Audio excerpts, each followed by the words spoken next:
Study with Rashid में आप सभी का स्वागत है। आज हम 1786 के एक्ट के बारे में जानेंगे। इससे पहले हम रेगुलेटिंग एक्ट 1773 देख चुके हैं। साथ ही साथ हमने एक्ट ऑफ सेटलमेंट 1781 और पिट्स इंडिया एक्ट 1784 हम देख चुके हैं। आज हम एक्ट ऑफ 1786 की बात करेंगे। तो इसमें ब्रिटिश सरकार ने गवर्नर जनरल लॉर्ड कॉर्नवालिस को कुछ विशेष अधिकार दिए थे। उसी के संदर्भ में ये एक्ट बताता है। 12 सितंबर 1786 की बात है। इसमें लॉर्ड कॉर्नवालिस को 2 विशेष अधिकार दिए गए थे। जैसे गवर्नर जनरल काउंसिल का जो भी निर्णय होगा उसको ना मानने का अधिकार दिया गया, और दूसरा इसको कमांडर इन चीफ का भी पदभार दिया गया था। तो सबसे पहले हम जानते हैं लॉर्ड कॉर्नवालिस थे कौन।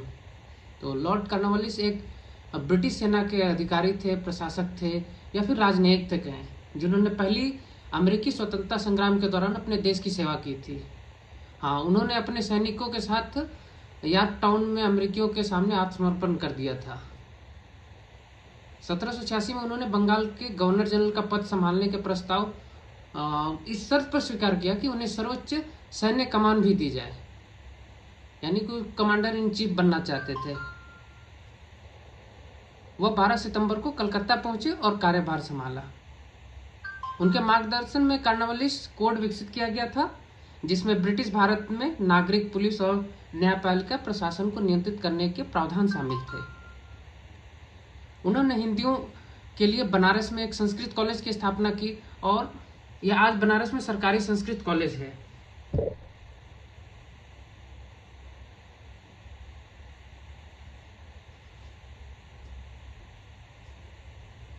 ये है लॉर्ड कॉर्नवालिस। लॉर्ड कॉर्नवालिस के द्वारा कुछ सुधार किए गए थे। आइए उनके बारे में भी कुछ जान लेते हैं। सदा के लिए भुगतान। कॉर्नवालिस ने बंगाल और भारत के अन्य हिस्सों में भू राजस्व का स्थायी बंदोबस्त शुरू किया। इस प्रणाली में क्या था? इस प्रणाली के तहत जमींदारों को भूमि का मालिक बना दिया गया और किसानों को किराएदारों की स्थिति में ला दिया। यानी जमींदार को मालिक बना दिया और किसान को किराएदार बना दिया। जमींदारों को किसी भी समय किसानों को बेदखल करने का अधिकार था। जमींदारों को भू राजस्व का 89% हिस्सा अंग्रेजों को देना पड़ता था, अब बाकी उन्हें मिलता था। इस प्रणाली के तहत भू राजस्व 10 वर्ष की अवधि के लिए निर्धारित किया गया था, और इस प्रणाली ने भारत से ब्रिटेन तक धन के निकास को तेज कर दिया। यानी भारत से ब्रिटेन में धन जाने लगा। सेवा क्षेत्र में क्या सुधार किए? तो देश में भ्रष्टाचार को कम करने के लिए कॉर्नवालिस को ईस्ट इंडिया कंपनी द्वारा दी जाने वाली सेवाओं से संबंधित अधिकार दिए गए। उन्हें ऐसे नियम स्थापित किए जो केवल योग्य व्यक्तियों को ही उच्च अधिकारियों के साथ उनके संबंधों की परवाह किए बिना सेवाओं में आने की अनुमति देते थे। यानी कि उसने कुछ ऐसे नियम स्थापित किए जिससे कि सिर्फ योग्य उम्मीदवार ही, योग्य अधिकारी ही वहां पे आएंगे। हाँ, एक और काम क्या किया कि शीर्ष पद, जो ऊंचे ऊंचे पद हैं, ये यूरोपियों के लिए आरक्षित कर दिए, जबकि भारतीयों को जो छोटे मोटे पद हैं, चपरासी हो गए, क्लर्क हो गए, निचले ग्रेड वाले पद की पेशकश की गई थी। और कंपनी का निजी व्यापार पूरी तरह से समाप्त कर दिया गया। न्यायपालिका में क्या सुधार किया गया? तो कॉर्नवालिस ने जिलों, प्रांतों और राज्यों में अदालतें स्थापित की, और सर्वोच्च न्यायालय जैसा कि पता ही है कलकत्ता में ही था। वो सर्वोच्च न्यायालय कलकत्ता में ही था। दीवानी और फौजदारी मामलों के लिए अलग अलग अदालतें बनाई गई। कॉर्नवालिस ने अदालती जो फीस थी उसको समाप्त कर दी, और फिर वकीलों को अपनी फीस निर्धारित करनी पड़ी।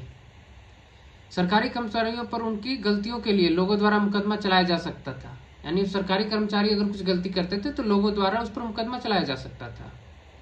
हाँ, एक और बड़ा काम उन्होंने क्या किया कि अंगों जैसे नाक, कान काटने वाली जो पहली सजाएं दी जाती थी, इस पर प्रतिबंध लगा दिया गया। पुलिस में क्या सुधार किया गया? तो उन्होंने पुलिस का नियंत्रण जमींदारों के हाथ से लेकर जिला पुलिस अधीक्षक को सौंप दिया। पहले जो पुलिस थी वो जमींदारों के हाथ में रहती थी, जमींदार जैसे भी चाहे उनका इस्तेमाल कर लेते थे। तो अभी जमींदारों के हाथ से पुलिस का नियंत्रण हटा दिया गया और पुलिस अधीक्षक को सौंप दिया गया। और उन्होंने कानून व्यवस्था को बनाए रखने के लिए थाने बनाए। और 1789 में घोषणा किया गया कि गुलामी का अभ्यास करने वाले लोगों पर कानून द्वारा मुकदमा चलाया जाएगा। तृतीय आंग्ल मैसूर युद्ध, इसमें देखते हैं क्या भूमिका रही कॉर्नवालिस की। तो 1790 में कॉर्नवालिस ने मैसूर के शासक टीपू सुल्तान के खिलाफ युद्ध की घोषणा की, जब टीपू ने ब्रिटिश मित्र प्रांत त्रावणकोर पर हमला किया। त्रावणकोर जगह का नाम है। टीपू ने दूसरे आंग्ल मैसूर युद्ध के दौरान पकड़े गए अंग्रेजी कैदियों को रिहा करने से भी इनकार कर दिया था। दूसरा आंग्ल मैसूर युद्ध हुआ था तो टीपू सुल्तान ने बहुत सारे अंग्रेजों को कैदी बना कर रखा था, तो उनको भी रिहा करने से इनकार कर दिया था। इस युद्ध के बाद टीपू सुल्तान को अपने राज्य का बहुत बड़ा हिस्सा अंग्रेजों को सौंपना पड़ा। परिणाम स्वरूप क्या हुआ कि अंग्रेजों ने मालाबार, डुंडीगल, बारामहल और कुर्ग जीत लिया।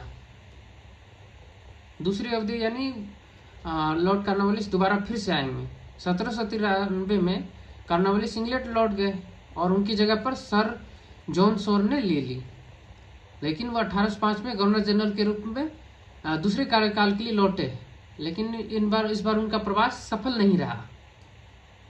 लॉर्ड कॉर्नवालिस की 1805 में गाजीपुर में एक बीमारी से मृत्यु हो गई और उन्हें वहीं दफना दिया गया।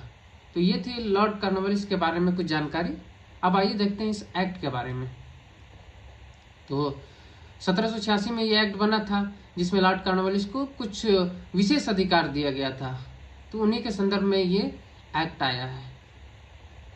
तो 1786 संशोधन अधिनियम का उद्देश्य क्या था? तो उद्देश्य देखिए, गवर्नर जनरल के अधिकार को बढ़ावा देना था, और जबकि दूसरा लक्ष्य काउंसिल और गवर्नर जनरल के बीच की सहमति की कमी होने पर स्थितियों से निपटने के लिए विशेष नियमों की रूपरेखा तैयार करना था। पहला तो है कि गवर्नर जनरल के अधिकार को बढ़ावा देना था। दूसरा, गवर्नर जनरल और काउंसिल के बीच में जो सहमति नहीं बनेगी तो उसमें विशेष नियमों के लिए रूपरेखा तैयार किया गया था।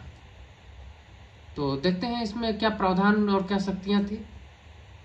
तो 1786 में लॉर्ड कॉर्नवालिस को बंगाल का गवर्नर जनरल नियुक्त किया गया। उसने यह पद स्वीकार करने के लिए 2 शर्त रखी। पहला यह शर्त उसने ये रखा कि उसे विशेष मामलों में अपनी काउंसिल के निर्णयों को अधिभावी करने या फिर कहें कि ना मानने का अधिकार हो। दूसरा, उसे सेनापति या फिर कमांडर इन चीफ का पद दिया जाए। तो इन शर्तों को 1786 के कानून में माना गया और उसको जोड़ दिया गया। तो ये विशेष रूप से कारण, ये 2 प्रमुख कारण है और 2 यही संशोधन जो किया गया था 1786 के अधिनियम में। पहला ये कि लॉर्ड कॉर्नवालिस को गवर्नर जनरल इन काउंसिल के जो नियम कानून रहेंगे उसको ना मानने का अधिकार दिया गया, कि यानी उसको ना भी मान सकते। दूसरा है कि इसने कमांडर इन चीफ का पद मांगा, जो इसको दे दिया गया। गवर्नर जनरल की नियुक्ति के लिए अब राजा की मंजूरी की आवश्यकता नहीं रही। इस कानून के आने से अब गवर्नर जनरल की नियुक्ति के लिए राजा की मंजूरी की जरूरत नहीं थी। संशोधन अधिनियम ने commander in chief, governor general और काउंसिल के सदस्यों की नियुक्ति में निदेशक न्यायालय की शक्तियों की पुष्टि की। यानी कि इस संशोधन में commander in chief, governor general और काउंसिल के सदस्यों की नियुक्ति के लिए उनकी शक्तियों का पुष्टि कर दिया गया। यदि गवर्नर जनरल या गवर्नर स्वतंत्र रूप से कार्य करने का निर्णय लेते हैं तो वे परिषद की मंजूरी के बिना अपने कार्यों के लिए व्यक्तिगत रूप से जिम्मेवार होंगे। तो यही प्रावधान किए गए थे। आज की क्लास में बस इतना ही। मिलते हैं फिर अगली क्लास में। अगर क्लास अच्छी लगी है तो लाइक सब्सक्राइब करें और क्लास को शेयर करें ताकि ज़्यादा से ज़्यादा लोग लाभान्वित हो सकें और इसका फ़ायदा उठा सकें। धन्यवाद।